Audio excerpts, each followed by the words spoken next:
Reza kecil tuh kayak gimana sih, Kak? Ya, Itu umur berapa juga. tuh berarti, Kak? Kamu ganteng banget. Terima kasih. Gila. Aku jadi punya alasan yang tepat untuk menjadi rebel dalam tanda kutip atau menjadi membuat sebuah pemberontakan, marah pada situasi. Mau nangis nih, Kak. Nanti editornya cengeng banget gue. Ini mungkin nggak banyak orang tahu karena aku jarang share soal ini. Adalah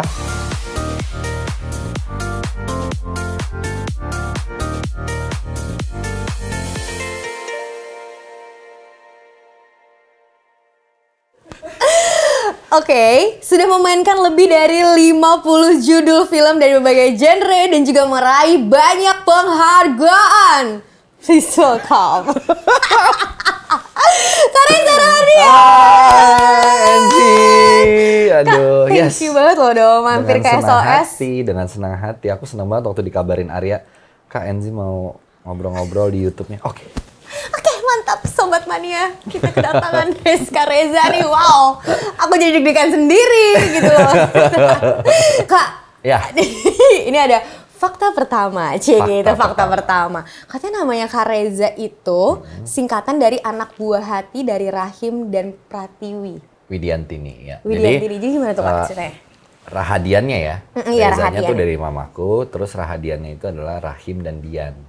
Oh, oke. Gitu, Rahim nama papaku, Diantini itu panggilannya mamaku. Jadi Rahim dan Dian jadinya Rahadian. Gitu. Ih, Rahim dan Dian. Ya. Diantini. Diantini.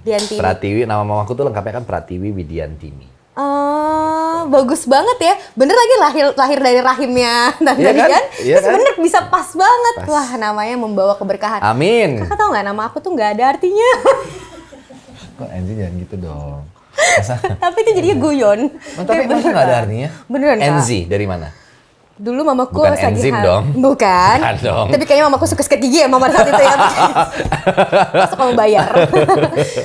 Mamaku pas lagi hamil aku suka baca buku penulis novel gitu. Namanya Enzi, orang Itali. Oh, oke. Terus selama dia hamil katanya penuh dengan cerita, kayaknya anakku bakal banyak deh kisah hidupnya. Story ya. Itu ada maknanya dong. Iya ada, tapi kan kayak pas aku tanya agak dibuat pada saat itu ya Kak, Iya, kayaknya. Iya, benar. Ya, story ya. Story ya, oke. Terus Leo Farisa, Leo karena aku lahir bulan Agustus, Leo deh. Leo. Gitu. Tapi kan Enzi story Leo laki banget ya gue Iya, gitu. iya. Farisa deh kata mami gitu, bener-bener dijelasinnya bener-bener kayak, iya Kak, abisnya kayaknya Leo kayak kurang deh, yaudah Farisa aja deh gitu. Makasih ya Mah, tapi sempat ada tumpengan atau apa gitu kan, ada. Okay. Tapi nama tuh membawa keberkahan, wah luar biasa Kak. Aku tuh pengen tahu sebenarnya, aku tuh mungkin Kakak juga udah sering banget ditanyain sama orang-orang tentang awal karir Kakak gimana, terus kayak dari pertama kali Kakak sinetron, Ya. sampai akhir tadi kita sempat ngobrol Kakak ketemu Kak Arya, terus akhirnya Kakak masuk ke film, itu gimana sih Kak? Maksudnya kayak proses Kakak mencintai dunia acting dan sampai akhirnya serius sekarang. Oke, kalau proses mencintai dunia akting itu lahir dari panggung teater dulu sebenarnya. Mungkin aku umur 14-15 tahun. Dapat kesempatan pertama kali main teater di Kalimantan Timur di Balikpapan karena mamaku pindah tugas di sana. Terus mulai menemukan ternyata fun ya teater ini. Gitu. Tapi masih sekedar seru nih mau jadi hobi main-main, ruang bermain gitu. Tapi begitu udah umur 18 karena gagal jadi perenang, Masuk sempat mau jadi perenang jadi juga. aku atlet di Kalimantan Timur tuh aku atlet mewakili Kalimantan Timur ya waktu itu masih Pekan Olahraga Daerah kalau nggak salah namanya Porda untuk pelajar tapi ikut kompetisinya segala macam jadi professional atlet berharap masuk pelatnas dong kan goalnya ke sana begitu sampai Jakarta coba ikut gagal karena waktunya nggak mencukupi gitu. Ya udah balik lagi deh ke sekolah SMA fokus belajar aja. Terus tiba-tiba menemukan kembali cintanya sama dunia seni peran lewat sinetron. Oh, jadi pas Kakak udah balik pun tiba-tiba Kakak ditawarin sinetron? Ditawarin ikut pemilihan model remaja dulu. Oke. Majalah Aneka Yes. Iya. Ikut lah nih karena ada waktu itu yang nemuin di mall gitu lagi jalan sama mama. Terus ada orang nawarin, ikut dong, mau ikut Aneka nggak gini-gini. Oke deh ikut. Ikut dong. Terus pada zaman itu Aneka tuh oke banget. Oke banget. Dan itu kayak salah satu platform. Iya. Ya banyak yang lahir lah dari situ gitu kan. Benar. Jadi aku pikir it's an opportunity gitu kenapa nggak dicoba. Akhirnya aku coba terus lewat itu masuklah abis casting setahun kemudian dapat project pertama sinetron. Itu di tahun 2005. Itu 2004. 2005, 2004 pertama kali akhirnya kakak main sinetron. Main sinetron. Nah, itu kan pasti ada perbedaannya tuh kak dari sinetron yang sebelumnya kakak pernah tapi kan teater. Iya, iya. Semuanya serba. Buta. Iya, Envy. itu gimana Jadi tuh? nggak tahu yang namanya blocking. Iya. Maksudnya, kita tuh sama kamera tuh ada blocking supaya fokus apa gitu kan. Nggak ngerti. Jadi waktu datang tuh yang ngikutin, kalau yang lain lagi take tuh aku tongkrongin gitu deket-deket sutradaranya supaya minimal tahu. Oh ini gini, oh ini gini, oh sound tuh, oh ini tuh gini ya. Gitu. Oke. Jadi memang kalau ditanya prosesnya lebih banyak dari pengalaman demi pengalaman. Iya, aja. learning by doing Learning gitu by ya, doing Kak. gitu. Nggak bener-bener yang sekolah formal seni peran gitu. Nggak tahu kenapa ada pemikiran sepertinya di sinetron ruang eksplorasinya nggak terlalu besar. Iya, karena gitu. kan ceritanya juga datangnya Ya datangnya hari itu kadang-kadang dan segala macam dan emang persoalannya tuh nggak terlalu bisa meluas banget gitu ya, karena mungkin durasi tayang dan lain-lain. Akhirnya pengen nyoba film dan nggak ada pikiran bahwa oh ini film horor kualitasnya nggak begini. Jadi opportunity-nya ada di depan mata dan casting dan terus dapat, itu euforianya luar biasa waktu itu. Jadi nggak ada tuh istilah kayak picky mau milih-milih film gitu, nggak, siapa aku mau milih-milih film gitu kan. Jadi ya udah ada opportunity itu dilakukan dengan baik, tapi ternyata itu membawa ke film-film berikutnya. Jadi aku selalu percaya bahwa setiap kesempatan akan membawa kita pada kesempatan berikutnya. Selama kita jalani itu dengan baik. Nggak usah dijudge bahwa ini filmnya biasa aja atau ini filmnya gini. Ya pada waktunya akan menjawab kok. Kita akan membuktikan sendiri bahwa akan ada film-film lain. Iya, karena kakak ngejalaninnya juga dengan tulus, konsisten, ikhlas, maksudnya kayak bener-bener ya serius gitu, apapun aja. Peran yang kakak dapetin gitu. Dan bener, maksudnya itu akhirnya membawa pelan-pelan gitu dapat casting yang berbeda gitu. Oh, dapat drama nih. Wah, dapat drama Mas Hanung lagi kan. Ya itu turning point aku di filmnya Mas Hanung tuh, Perempuan Berkalung Sorban. Itu gimana tuh kak? Maksudnya kakak kan, maksudnya Mas Hanung juga terkenal kritis juga orangnya. Dan kakak kan punya emang karakter kakak juga kritis akan sesuatu. Maksudnya dari kayak dari atlet juga pasti dididiknya keras dong seorang atlet, ya kan? Disiplinnya apa segala macam, terus masuk ke dunia sinetron. Kakak bisa ngambil keputusan buat kayaknya di film gue mau eksplorasi diri, tandanya kakak tahu apa yang kakak mau, ya kan? Nah itu ada nggak sih kayak sempet yang kayak diskusi banyak sama Mas Hanung sampai ngebuka banyak pikiran kakak atau gimana? Belum sampai ke Hanungnya langsung waktu itu. Oh, bahkan masih belum sampai. Sama Ame. Ame itu adalah casting directornya gitu. Yang pertama kali juga memberikan kesempatan untuk casting, terus aku casting. Ini Kalung Sorban itu ya kak? Perempuan Berkalung Sorban, dan ternyata masih dipertimbangkan. Jadi waktu itu lucunya Mas Hanung minta untuk syuting video klip dulu, video klipnya Opik. Oh gitu? Iya, karena karakter yang ada di video klip sama yang di film hampir sama. Mas Hanung mau lihat dulu nih. Pengen coba dulu deh nih, lewat gitu. video klip nih. Layak nggak nih anak dapat peran ini gitu, tepat nggak nih dikasih ke dia gitu. Jadi kan, waduh masih ada satu PR lagi nih gitu. Kirain udah dapet gitu kan. Ya udah dijalanin itu, terus baru di situ Mas Hanung ngerasa percaya dan yakin, oke, bisa nih kayaknya gitu. Dan kakak pasti ya dia udah percaya, gue harus kasih lebih gitu kan. Jadi aku bener-bener serius banget gitu. Pokoknya keinginannya, namanya juga anak baru ya. Sutradara gue nih harus puas, dia harus happy sama PR yang dia kasih ke aku. Ya udah dari situ, wah itu film yang membawa perubahan besar lah dalam karir sebagai seorang aktor. Karena dari film itulah lahir film-film berikut yang memang mungkin lebih serius. Kepercayaan orang-orang film sama aku mulai meningkat gitu. Mulai ada sutradara ataupun penulis skenario yang mempercayakan skrip-skrip yang agak lebih serius untuk kayaknya Reza bisa nih gitu. Kayaknya boleh nih kita kasih kesempatan untuk casting. Kita coba gitu. Ada nggak satu film yang kakak suka banget tapi kakak nggak dapet gitu? Maksudnya yang kayak banyak. Maksudnya kayak kenapa maksudnya rasa jadi bikin kakak tuh malah jadi down gitu? Iya banyak ya, maksudnya kan casting film pada masa itu banget. Banyak gitu ya. Kita casting dan nggak dapet tuh ya buat aku kegagalan itu hanya akan membawa kita ke titik yang lebih terang, yaitu keberhasilan. Karena gagal berkali-kali menurut aku itu hal biasa gitu. Jadi aku pernah ngomong di salah satu interview gitu, 300 kali gagal ya 300 kali bangkit. Gitu. Karena apa yang bisa kita lakukan dari kegagalan? Refleksi diri kan? Betul. Kita pelajari lagi apa yang kurang, apa yang perlu kita tingkatkan. Kalau mungkin nggak gagal dan semuanya waktu itu aku langsung berhasil terus gitu, misalnya casting ini dapat, casting itu dapat, mungkin secara pribadi akan berbeda. mungkin tumbuh menjadi aktornya akan berbeda. Betul. Gitu. Mungkin akan ada sikap-sikap atau attitude tertentu yang mungkin berbeda. Iya. Gitu. Tapi karena banyak gagal, ya itu mendidik Banyak aku. belajar. Banyak belajar. Karena apapun yang instan itu ya efeknya juga selesai juga cepat, ibarat kalau aku percaya hal Iya, itu sih. aku Karena juga percaya. kayak aku percaya hidup tuh berproses, apapun itu mau dari karir, mau kehidupan personal, semua Iya. tuh pasti Yang kita akan berharga terus tuh prosesnya. Prosesnya. Final result tuh kan bonus ya. Iya benar. Ya Yang udah, penting kita gitu. menikmati setiap proses yang Iya. kita jalanin. That's Setuju. why Kak Reza bisa mendapatkan banyak hal juga sekarang Iya. karena Kak Reza menghargai proses itu. Iya, menghargai gitu kan. kegagalannya. Jadi nggak, ya down pastilah. Enzi siapa yang nggak Iya, down? pasti. Apalagi ketika kita pingin banget, ini filmnya bagus, kita tahu ini sutradaranya bagus, gini. Gagal, nggak dapet perannya. Ternyata buat aktor yang lain, ya udah. Ya belajar aja lagi, oke. Ya mungkin belum rezekinya atau mungkin bukan pilihan yang tepat, maybe next. Iya. Tapi dari segitu banyaknya film Kak, berapa tahun, hampir kayak ada momen tahun berapa tuh ya, aku kayak ngelihat bioskop tuh isinya Kak Reza semua gitu kayak Kak Reza, sampai kayak mungkin orang tuh aduh siapa lagi ya misalkan gitu Iya, ya, udah Kak iya. Reza lagi gitu. Iya. Pernah nggak sih ada momen kayak Kak Reza tuh juga bosan, maksudnya kayak mungkin atau enggak apa gitu, pengen sesuatu yang berbeda atau pengen balik lagi ke teater terus stop dulu filmnya Iya, gitu-gitu. bosen sih nggak pernah. Enzi, jujur aku sampai detik ini nggak pernah bosen. Tapi mungkin merasa bahwa pressure ketika mungkin orang justru bilang, aduh dia lagi, oh my god, him again in Indonesian film gitu. Ya ada rasa kayak terganggu sedikit gitu, mentally ya. Kayak, aduh iya ya, should I stop? Iya, Aku harus berhenti? Tapi kan ini yang aku cintai Iya. untuk aku kerjakan gitu.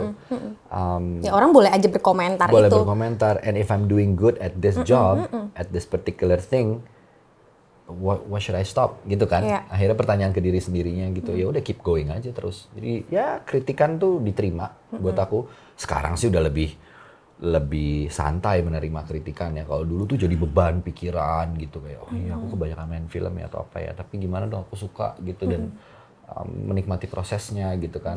Dan nggak mengajukan diri untuk dipilih. Yang kita sebagai Iya. aktor kita kan ditawarin Iya, ditawarin. juga. Kita baca skripnya, kita melalui proses casting. terus dapat. Iya. Ya masa terus kita tolak gitu. Rezeki saya. Masa, come on, let's be realistic gitu kan. Ya udah, jadi ya proses itu buat aku hal biasa sih. Oke. Nggak apa-apa gitu maksudnya. Kayak ya udah gitu. Ya udah. Emang orang boleh berpendapat, tapi kan kita juga yang ngejalanin ya Kak. iya. Toh Dan juga film kan pilihannya bebas. Iya, Nggak ada benar. paksaan menonton film tertentu. Kamu suka filmnya, monggo. Nggak suka filmnya, ya sudah gitu. Dan nggak ada paksaan dari pihak tertentu untuk lo harus nonton film ini gitu. Kalau nggak nonton nanti lo gini. Nggak ada. Ketika aku main film, ada orang yang nggak suka ya nggak usah nonton. Iya. Yang suka ya monggo silakan nonton dan appreciate it gitu. Itu aja sih. Sampai sekarang kok. Sampai sekarang. Sampai sekarang. Berarti Kakak tuh Begitu. tipe orang yang lumayan picky banget nggak sih Kak? Maksudnya kayak Kakak tuh ngelihat satu film tuh selain dari ceritanya, apakah kayak merhatiin sutradaranya juga, Ya. pemainnya juga, yang kayak gitu-gitu nggak sih? Picky itu if you have option, you can be picky. Oke. Picky itu kalau kita punya kesempatan memilih. Di antara beberapa pilihan, mungkin kita bisa picky, memilih gitu. Tapi kalau nggak ada, whatever yang ada di depan kamu ya Kakak tipe yang ambil dan mengolah itu menjadi mengolah itu gimana caranya ini itu menjadi bagus, Nah, gitu.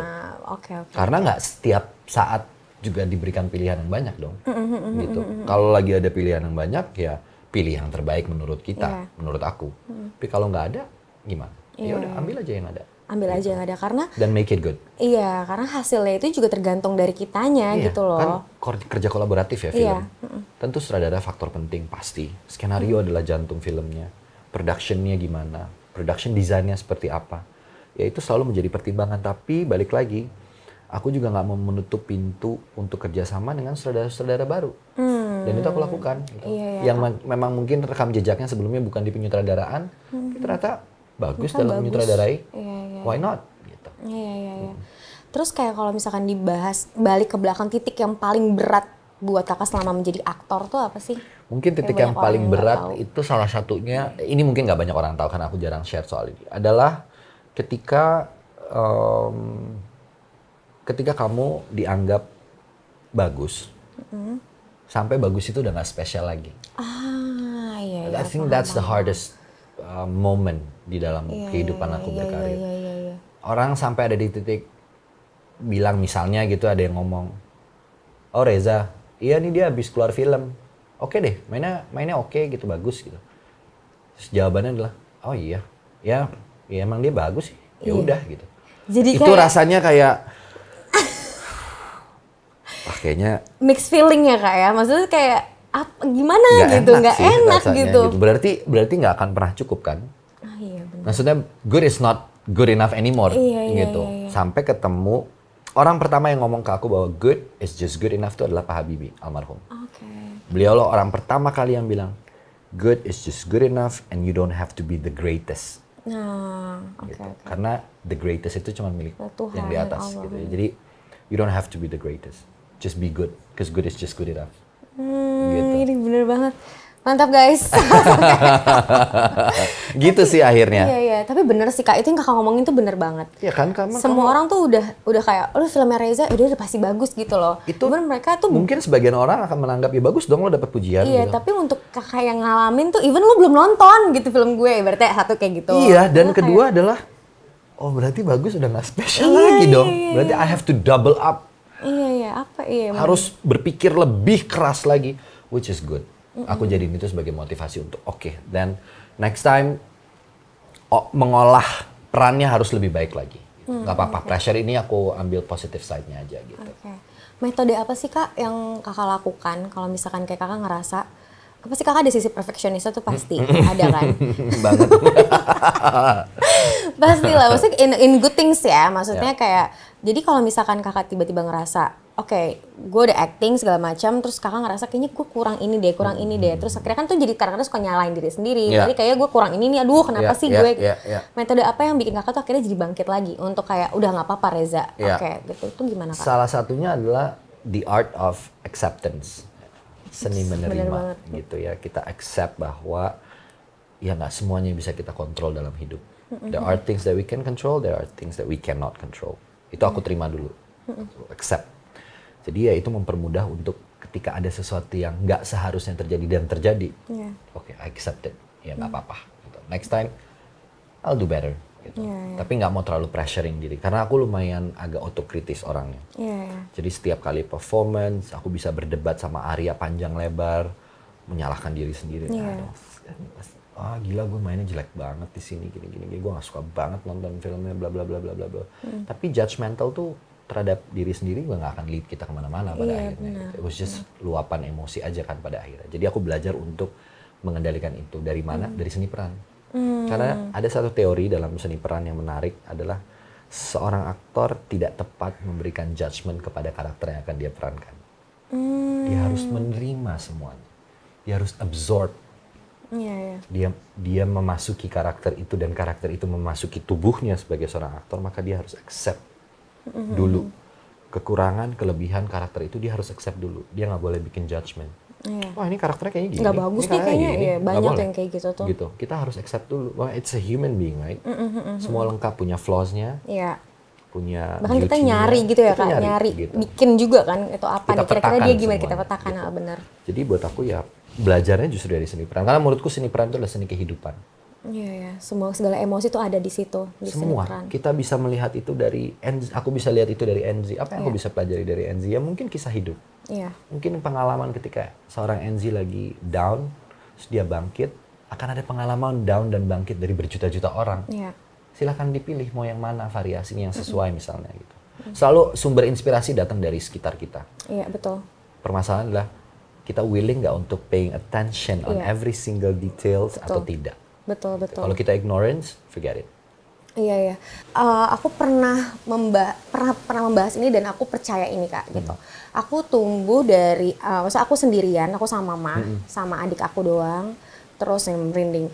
Kalau misalkan apa yang aku lakukan itu semua keputusan di tangan aku gitu loh, karena ya mama juga berusaha untuk mendidik aku jadi anak yang baik jelas, tapi ada beberapa keputusan-keputusan besar apalagi di karir yang aku harus mutusin itu sendiri. Dan aku percaya Allah tuh sangat dekat sama aku, kayak aku percaya Tuhan tuh ada di samping aku kapanpun, dimanapun aku berada. Dan aku percaya banget aku meminta sesuatu sama Tuhan, minta sesuatu dalam doa aku, itu pasti akan dijawab. Tapi jawabnya nggak mungkin Tuhan bisikin kayak Enzi, kayak nggak mungkin gitu. Taunya dari mana sih dijawabnya? Dari misalkan aku ketemu Kak Reza, oh aku mendapatkan insight pas aku kulik lagi, pas aku peka, pay attention akan itu, oh ini jawaban atas pertanyaan gue kemarin. Oh gue pernah gagal, gue nggak sendirian, ada orang yang lebih susah, yang kayak gitu-gitu. Jadi emang penting banget sih kalau kita ngobrol sama orang itu bener-bener dengerin apa yang orang itu bicarakan. Terus melihat di sekitar kita teman-teman kita seperti apa, ngecek mereka. Itu kenapa Tuhan menciptakan satu mulut dua telinga. Nah, karena kita harus lebih banyak mendengar daripada berbicara. Betul, karena siapa tahu itu jawaban-jawaban yang kalian cari gitu loh. Terus kalau Kak Reza tuh bisa jadi pribadi yang seperti ini tuh gimana sih Kak? Maksud aku kayak kakak tuh dididik seperti apa sama Mama? Oke. Gitu. Mungkin yang mirip, aku tidak berusaha menyamakannya, tapi yang mirip dari Enzi dengan aku adalah kita sama-sama mungkin punya orang tua tunggal. I don't know about your story, but maybe I assume that gitu ya. Sehingga menjadi seorang anak yang tumbuh dibesarkan oleh orang tua tunggal itu membentuk satu pribadi yang mungkin agak berbeda. Sense of tanggung jawabnya menurutku yang aku rasakan lebih tinggi. Karena kita harus bertanggung jawab pada diri kita sendiri. Betul. Di saat orang tua mungkin perhatiannya nggak bisa penuh. Karena mereka harus bekerja, mereka harus memastikan kehidupan anaknya baik-baik saja. Mereka harus tahu bahwa anaknya besok makan apa dan lain-lain gitu. Dan biaya sekolah dan biaya rumah dan lain-lain. Itu yang mamaku lakukan gitu. Dia menjadikan anaknya partnernya berdiskusi. Jadi mamaku tuh nggak pernah memaksakan apapun. Dia selalu percaya sama anaknya. Sama. Iya kan? Dia selalu percaya akan keputusan apapun yang kamu ambil. Mama percaya bahwa itu adalah keputusan terbaik. Bahwa kemudian keputusan itu salah sekalipun, dia nggak akan pernah menyalahkan itu. Bener, sama. Dia akan merangkul anaknya dan dia akan tetap mengajak berbicara sebagai seorang ibu. Itu yang aku rasa peran ibuku sangat luar biasa dalam pembentukan karakter. Kemudian kerja keras. Sebagai seorang perempuan, dia bisa kerja tapi tetap ngurus anak. Menurut aku that's the beauty of being a woman. Karena laki-laki belum tentu bisa melakukan itu. Seorang ibu, seorang perempuan punya kehebatan yang emang udah mungkin Tuhan yang kasih kali ya. Dia bisa bekerja, dia bisa membesarkan anak. At the same time menjadi dua figur yang berbeda. Kadang dia harus menjadi si ayah, kadang dia harus menjadi seorang ibu. Jadi aku melihat semua kerja keras dan disiplin itu membentuk. Dan dia adalah orang yang sangat amat rendah hati. My mom. Dia tuh orang yang benar-benar selalu ingetin aku bahwa ya kamu, kalau aku pulang ke rumah dia selalu bilang gini, ya jangan lupa mama cuman titip, kakak mungkin sekarang dikenal orang, ini itu segala macam. Tapi hati-hati, suatu saat itu bisa diambil. Ya, matahari ada timbul dan tenggelamnya. Jadi kamu jangan silau, jangan terlalu glorifying momennya. Ingat bahwa ini semua bisa jadi temporary. So you have to be ready. Kalau Tuhan udah ambil sinarnya, spotlightnya mungkin gak di kamu lagi, you have to think about other things to do. Itu mungkin peran kamu di dunia sudah berubah, bergeser ya, hidup kan selalu berubah ya. Dia selalu evolve. Jadi itu yang aku dapat dari mamaku. Orang yang paling berpengaruh dalam hidupku, dalam pertumbuhan, baik karir, kepribadian dan segala macam adalah mamaku. Mama ya. Aku sedih kalau cerita tentang mama gini. Terus kakak tuh sempat kayak jauh dari mama nggak? Maksudnya nggak tinggal bareng sama mama nggak? Sempet. Sampai sekarang? Sekarang kakak tinggal? Oh enggak, kalau sekarang udah enggak. Dari umur 20, mungkin 20, 21, mamaku tuh mempertanyakan sesuatu yang menurutku unik. Ngusir? Apa gimana nih? Jadi tiba-tiba dia bilang, usia kamu sekarang udah 20, 21 gitu, aku lupa persisnya. It's okay for you to go out. Gitu. Kamu anak laki-laki, kamu harus bertanggung jawab. Mama percaya bahwa kamu akan bertanggung jawab. Kalau kamu mau keluar dari rumah dan mencari segala sesuatunya, silakan. Sekarang mama udah oke untuk let you go. Dalam artian berpetualang. Iya dong. Mengeksplor diri dan segala macam. Karena masih muda, usia yang sangat muda gitu. Dia memberikan kebebasan itu. Dan aku ambil kesempatannya. Oke. Dan itu justru di saat aku keluar dari rumah, ya ngekos lah, ya apa ya. Kayaknya kita semua mungkin mengalami momen itu ya. Itu justru bikin wah gue harus buktiin ke nyokap nih. Gue pulang bawa sesuatu ibaratnya gitu Gue ya. akan pulang bawa sesuatu dan she will be proud gitu. Itu aja sebenarnya. Di usia 20-21 lah. Tapi kakak tuh anak aku kurang tahu, maksudnya kayak kakak Dua bersaudara. bersaudara. Jadi aku punya satu adik. Perempuan atau laki-laki, tapi kita jaraknya jauh ya, 13 tahun. Oh, oke, kayak aku ya 9 tahun. 13 tahun dan mamaku aja. Udah kita bertiga aja udah. Sama kan kita bertiga kan? Sama. Berarti pas kakak keluar dari rumah ya mama sama adik akhirnya. Mama sama adik, sempat sama adik dulu. Nah sekarang adikku udah kuliah di luar, jadi dia sendiri sekarang. Ya, dia di rumah sendiri ya, kalau mau main ke rumah anytime. Ya udah main datang. Nginep atau apa gitu ya, atau aku kesana dan segala macam. Iya. Terus aku tuh ini ya kak, maksudnya banyak orang yang menjadikan ibaratnya kayak keluarganya yang tidak lengkap, gue tuh anak broken home, segala macam, dan aku tidak setuju banget sama kata-kata itu. Menurut aku nggak ada keluarga yang broken menurut aku, maksudnya kayak itu tergantung dari perspektif kita juga. Dan kadang-kadang orang suka menyalahkan, kayak menjadi playing victim, dia merasa nyokap gue tuh salah, bokap gue tuh salah gitu. Padahal ya mungkin emang ini journey yang harus kita hadapin, dan orang tua kita, mungkin ayah kita yang maksudnya dengan histori kakak sendiri, aku juga punya story sendiri, dia pasti punya alasan, dia juga manusia. Dan mama kita pun berjuang untuk kita pun, dia tuh manusia. Kadang-kadang kita suka menganggap kita, dia ibu tuh harus gini. Kenapa ibu tuh nggak gini, nggak kasih sayang yang gini? Ibu di mana? Sedangkan dia menjadi ayah di saat yang sama, dia menjadi ibu juga, dia manusia, dia pasti stres juga. Dan kita adalah anak pertama yang di hadapannya dia, yang segala curahan hatinya tuh tumpah ke kita. Ada baik, ada negatif gitu. Mungkin kita kecil mempertanyakan kenapa, tapi kita besar kalau aku mengerti, karena kita akan menjadi orang tua nantinya. Karena gitu menurutku kan. gini sih sebenarnya, nggak bisa kita meng-compare struggle yang kita punya kan dengan orang lainnya. Betul. I think everybody has their own struggle. Kita nggak bisa judge juga bahwa struggle dia tidak lebih berat dari kita atau sebaliknya. Tapi pada akhirnya dalam kehidupan, proses hidup itu kan berjalan terus ya, Hendri. Iya, betul. Bahkan sampai kita meninggal, kita masih berproses. Masih berproses gitu. Jadi menurutku sih, kalau aku bisa bilang ketika ada mungkin sebagian anak-anak yang punya masalah sendiri internal, maybe they have their own problems. Tapi bahwa anak-anak broken home atau broken family, aku sebenarnya kurang setuju sama kata-kata broken home gitu ya. Tapi yang orang tua yang mungkin divorce atau pergi lebih dulu sehingga dia hidup dengan orang tua tunggal, juga akan punya keistimewaannya sendiri ketika kita bisa menjaga komunikasi. Tapi itu harus datang dari dua sisi memang. Harus dari orang tuanya dan anaknya.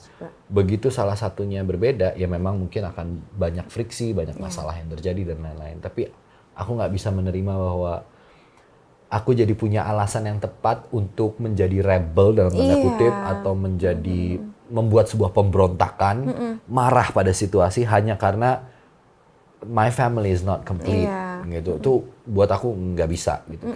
Karena rasanya di aku, no, I have a tremendous and amazing mother, gitu. Jadi I have no reason to complain. She gave me tons of love. Why should I complain?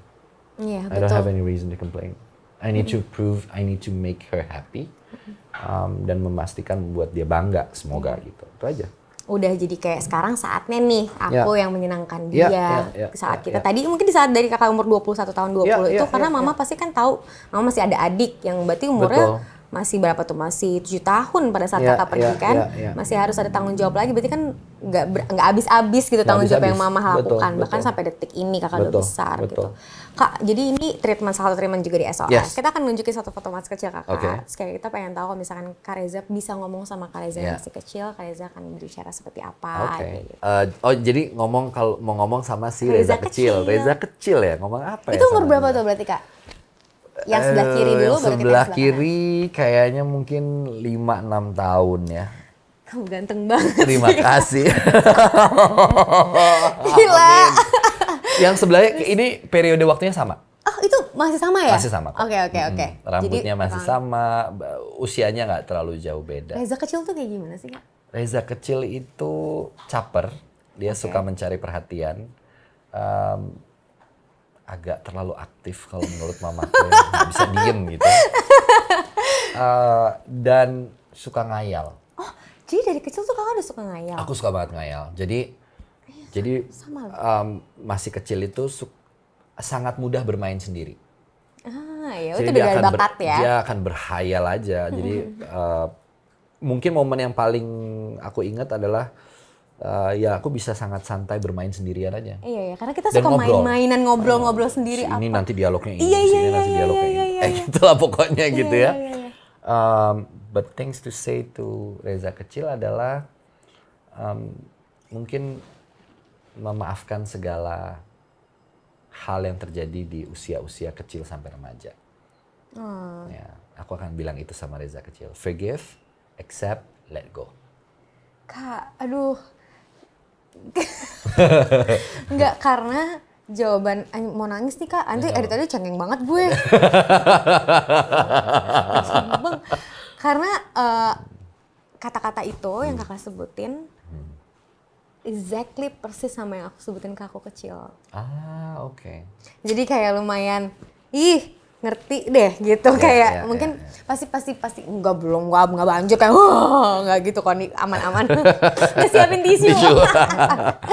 Iya karena emang ya kita masih kecil kan nggak ngerti ya kayak pasti dan kayak main struggle-nya juga mungkin juga main. Banyak gitu ya, apalagi dirasakan sebagai anak yang mungkin figurnya tidak lengkap di keluarga.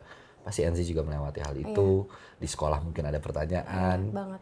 Nanya bapaknya di mana, nanya ini orang tuanya kok nggak perhatian, ibunya lah disalahin nanti, katanya ini ibunya dia nih kayaknya nggak perhatian deh kerja, terus anaknya nggak diurusin. Iya, mamaku juga pekerja soalnya. All the judgment yang didapat sama mamaku zaman dulu, kalau sekarang aku akan bilang, wow, gila sih. That's gitu. a lot to take gitu ya, maksudnya mungkin kalau aku udah besar dan melihat itu, aku akan bilang sama yang lain yang ngomong kayak gitu, udah diem.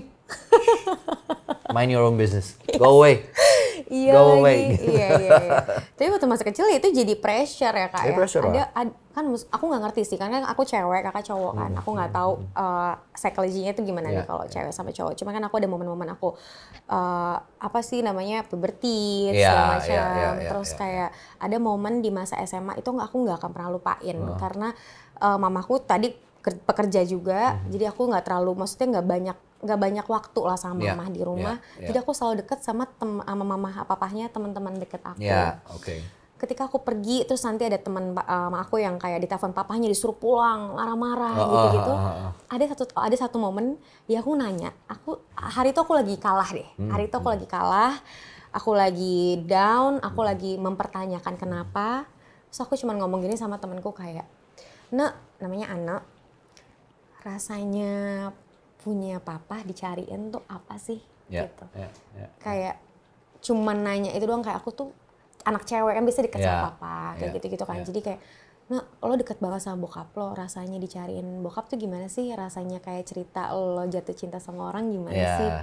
Rasanya lo discuss kayak lo pengen kuliah di mana, mimpi-mimpi lo gimana, kalau ngomong sama mama sama papa bedanya apa sih gitu. Kayak I don't even know, dan aku pengen tahu gitu. Kakak pernah gak sih ngalamin proses itu? Kayak figuring out aja gitu Kak. Figuring out mungkin ada momennya, tapi karena mungkin yang beda adalah figurnya nggak pernah ada, Enzi. Dari aku lahir. Figurnya tuh nggak pernah ada, jadi aku juga nggak tahu apa rasanya. Sih. Kan mungkin beda sama anak-anak yang ditinggal sama orang tuanya, misalnya mereka lengkap, terus kemudian salah satunya pergi di saat mereka usia 9-10 tahun. Memorinya udah cukup kenceng gitu, udah tertanam gitu.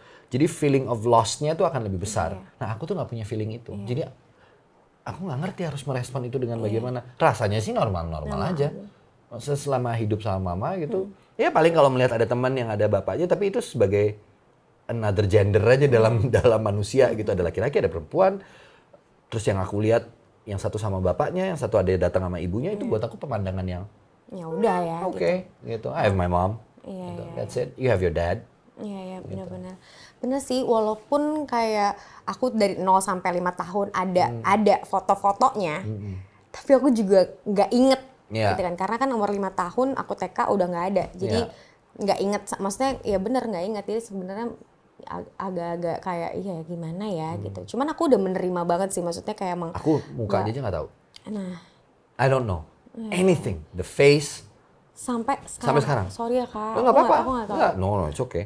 Cuman memang benar-benar nggak tahu. emang nggak ada, mamaku juga nggak punya fotonya. Kalau dia punya mungkin udah kasih lihat Iya, gitu, pasti. dia nggak ada masalah ya. Tapi yang aku senang adalah mamaku tuh tidak pernah sekalipun menanamkan hate Nah, iya. kepada anaknya. Apapun yang dialami aku yakin pasti berat. Ya, jadi dia pasti beratnya luar biasa gitu ya, ditinggal dan lain-lain. Tanpa ada tanggung jawab apapun gitu pasti berat. Tapi dia tidak pernah menanamkan papa kamu tuh begini, itu gak pernah sama sekali. Dia selalu bilang, your dad, well, the thing that I fall in love with him, he's handsome. Dia selalu bawanya ke hal-hal yang sangat cair gitu. Iya, papa kamu tuh ganteng loh, kayak gitu ngomongnya. He's cute, he's gini-gini, ngomongnya lembut, bla bla bla bla bla bla. Ya ada kamu-kamunya lah, ya gitu-gitu aja paling. Jadi aku juga wondering, ya, oke. Siapa ya? Amitabh Bachchan barangkali. Atau siapa gitu yang looknya agak timur tengah. I don't know, but ya. Gemes deh Kak, aku kayaknya udah sayang deh sama mama kamu. Iya. Kayak pengen deh ketemu dia, pengen peluk ke tante. She's Aduh, amazing. Iya. Aku adoring dan respect-nya luar biasa. Kak, achievement yang udah kamu dapatkan kan alhamdulillah sampai sejauh ini juga udah lumayan banyak gitu ya Kak. Alhamdulillah. Pertama kali kamu ngasih tahu atau apa sih momen pertama kali mama nangis yang kayak Kak luar biasa deh kamu gitu, apapun itu gitu.